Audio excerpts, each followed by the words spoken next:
leadership is not measured by how far you travel, but by where your heart returns. In a single week, Prime Minister Narendra Modi stood among world leaders and walked among his people. From forging global trade corridors in Cyprus to launching life-changing projects in Odisha, this was not just a journey, it was a statement. A statement that India's rise is not just diplomatic, it is deeply personal, deeply rooted. I'm Uma and this is Trendline Times, where we don't just follow footsteps, we uncover their meaning. June 15th, Prime Minister Narendra Modi steps into Cyprus not just as a guest but as a bridge builder.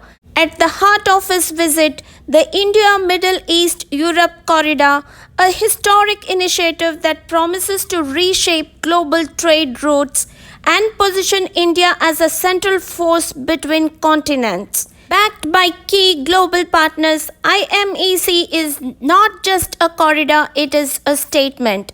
A statement that India will connect East and West not through conflict but through commerce, cooperation and purpose. At the G7 outreach, Prime Minister Narendra Modi did not demand attention, he commanded respect. He brought India's voice to the world stage, a voice rooted in sovereignty, peace and sustainable growth.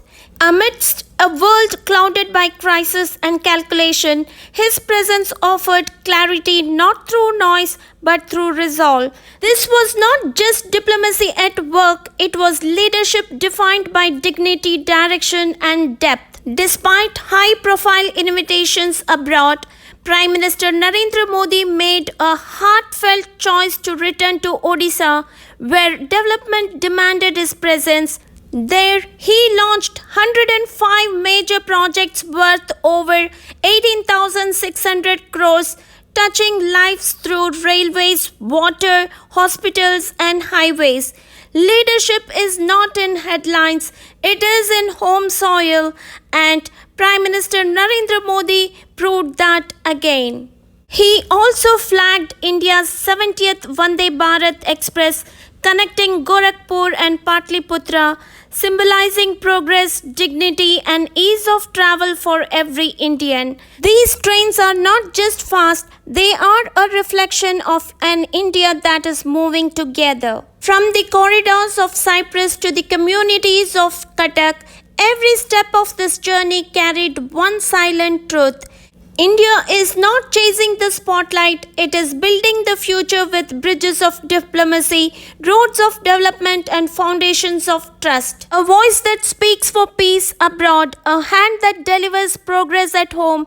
This is the legacy in motion, where global leadership meets grassroots action and where India rises by lifting others. He was invited to dine with US President Donald Trump, but Prime Minister Modi chose something else, something deeper. He returned to Odisha not for applause but for accountability, because for him true leadership is not about who you are seen with, it is about who you show up for. In Cyprus, he forged corridors of power. In Odisha, he paved paths of progress. And in both, he stood for something larger than politics. He stood for people. This was more than a tour, it was a message that India's rise will be led by those who walk the talk. I'm Uma, this is Trendline Times, and when the world looks away, we stay with the story. Thank you for watching. Jai Hind.